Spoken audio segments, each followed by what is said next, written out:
Hey everybody, this is Lou Hoop from howtoturkeyhunt.com. I hope everyone's having a great afternoon. I want to talk to you a little bit about calling, especially for you beginner callers. We're not too far away from the 2012 spring turkey season here in Tennessee, and it's that time of year when I find myself getting my calls ready and preparing, and a lot of you have just bought your first calls, and it can be overwhelming also, the number of different calling products that are out there, whether it be box calls or mouth calls or friction calls. It's no secret, and I talk about it a lot. I think one of the easiest calls for someone to learn how to use is a pot call. And really, for the beginner, to me, there's three basic things you need to learn how to do on a turkey call. For you beginners out there, we're going to talk a little bit about the basic things you need to know about using a friction or a pot call today. I think this is one of the easiest calls to master, along with the little push button friction call, and to some extent a box call also. But pot calls are so versatile, and you can do so many different things with them. And the first thing I always like to talk to people is about how they hold the call. I like to take the call and I want it up on my fingertips. So I've got it, it's got sound holes in the back of it, and I sure don't want to cover those sound holes up unless I'm trying to be really quiet with the call. But I'm going to get it up on my fingertips. The second thing I'm going to do is different people grab their strikers different way. I see people who grab them up here. I see people who grab them real low. I'm about middle of the way I grab it. I almost grab it almost like if I was eating sushi. If anyone's ever grabbed a pair of chopsticks. But when I have the call here, I'm basically just going to take it, and to make a yelp, which is the first sound I want to talk about us making today, I'm just going to draw an oval on the call. Okay, that's all it is. I'm just drawing an oval, just making an oval on the call.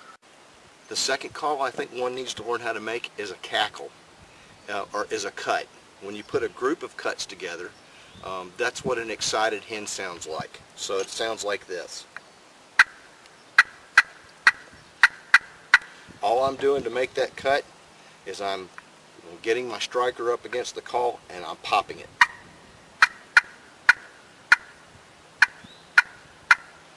The third call that I think every beginner needs to learn is how to purr. Purrs are the sounds that hens make when they're real contented. When they're feeding, a lot of times, if you ever have hens real close to you, you'll hear the purr, and the purr sounds like this.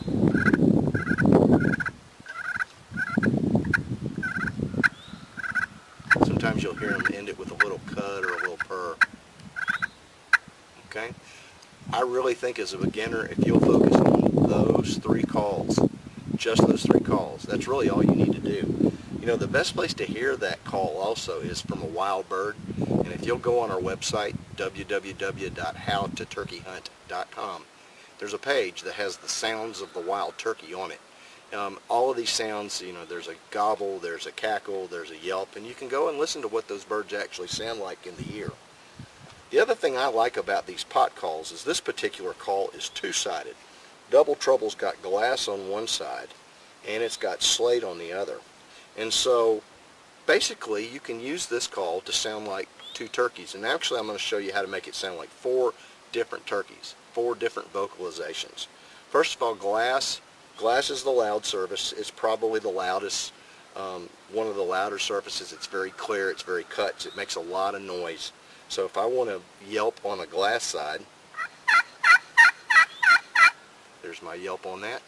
If I go over on the slate side, slate being a lot softer, so I've got two birds right there. There's a loud hen, there's a soft hen. Same thing on my cuts. I'm going to start with my cuts over on the slate side.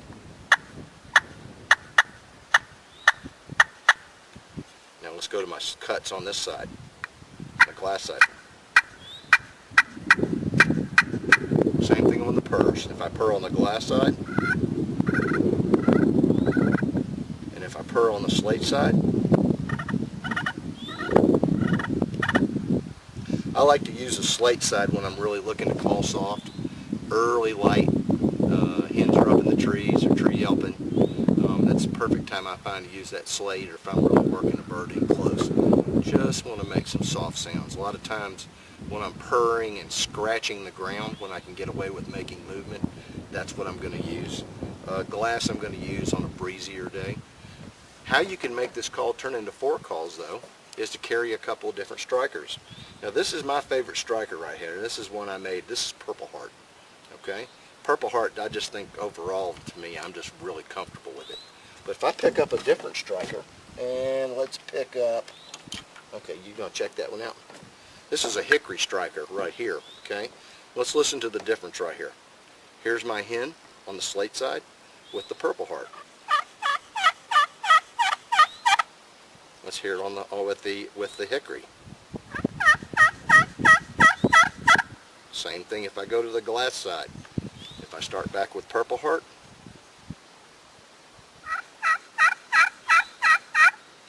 and if I go to hickory,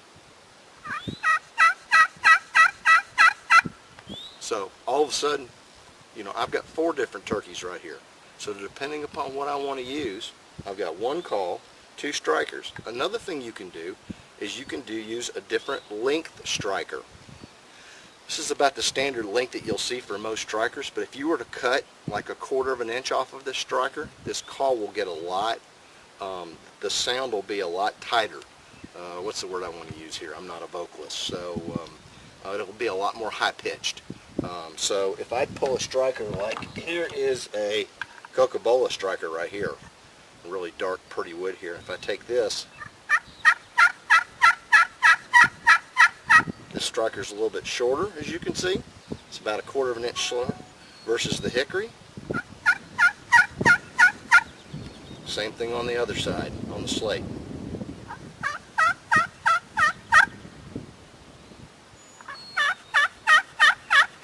Just a slight little bit different. So carry a couple of different strikers, maybe a couple of different strikers in different lengths.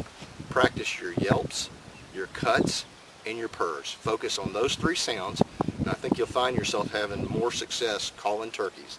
The other thing to remember, don't overcall. If you ever want to ask me questions about turkey calling, or if you're ever interested in maybe purchasing one of my double troubles, give me a call. My phone number's on the website. You can reach me at my email address, which is huntfishlive@gmail.com. Drop me a line or stop in on our website, and you'll see all kinds of tips and tactics and strategies that'll make you a better turkey hunter and a better turkey caller. So from Captain, who's looking at me like that, I'm ready to go home. And Lou Hoop, I appreciate your time today, and tight lines and strutting toms. See you later.